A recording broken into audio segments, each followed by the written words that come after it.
What is up, disc golfers? Today on Iceberg TV, I'm really excited to go over the first two rounds of the WACO Annual Charity Open. We have Nicola Castro leading the way for the men. We have Kona Panis leading the way for the women.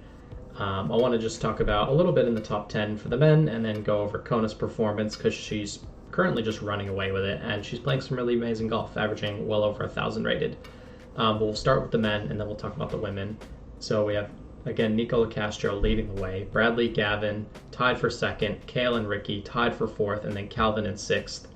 I think Ricky and Calvin are going to shoot really hot this last round. I wouldn't be surprised if Ricky and Calvin take first and second, one of those two winning and the other one coming in second. So let's keep an eye out for those guys. They're hanging around and they didn't really play their best golf, but they're still in the mix. And we all know how Ricky and Calvin can explode for an insane round at the end of a tournament. Especially Ricky's always an 1100 rated round threat, so he can climb the leaderboards and take that first or second finish right alongside Calvin Heimberg.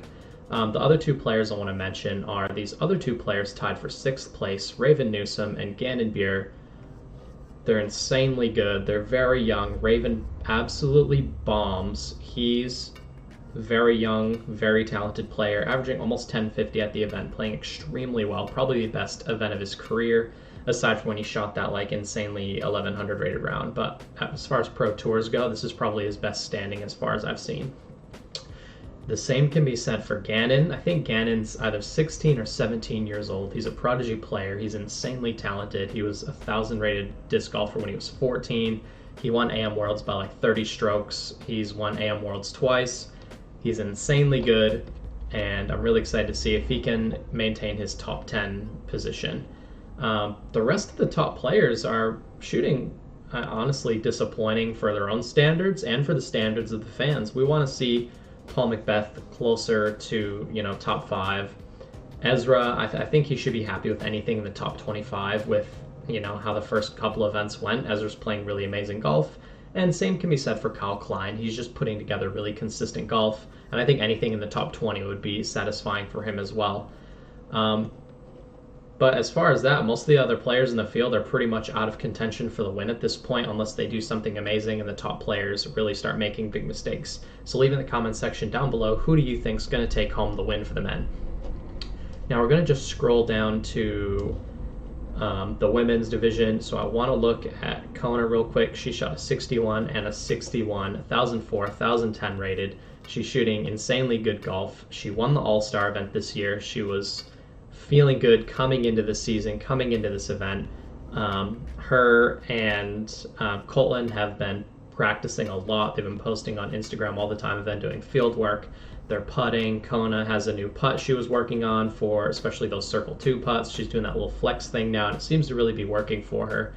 It allows for, I do the same thing, especially when it's really windy. If there's a right to left wind putt, I'll put my putt out on anhyzer because that right to left wind, if you put on hyzer, it'll get under the disc and can throw you all the way outside the circle. But if you put it on a little anhyzer, especially in that right to left, it'll just push it downward. So it's a lot less punishing, so you can save a lot of strokes. So Kona's playing percentage golf, and she's also obviously hitting her putts, and she's obviously been clean off the tee, shooting the scores she has shot. So with all that being said, congratulations on the scores you've shot so far. All you have to do is not have a catastrophic meltdown, and you will easily win this event. And that would be really, really, really good for another FPO player to come out, win an event, and show Katrina Allen, show Paige, show Haley King that someone else is a top-tier player who can consistently come out and compete at these big events. Kona's been playing really, really great golf, and she's confident. She's posting about the score she's shooting. She's kind of explaining how it's been going. And we'll just look at this one little clip, and then we'll close out this video. I just love this clip. It's such a picturesque peninsula shot. I just love this throw, and it's so good. Whenever you do something like that, you're just so hyped up. That's Colton caddying, which is really, really cool as well. Yeah, I love the energy. I love the excitement. I love the direction the female division of disc golf is headed in. The field is getting deeper. The women are becoming more skilled, and the gaps are closing up.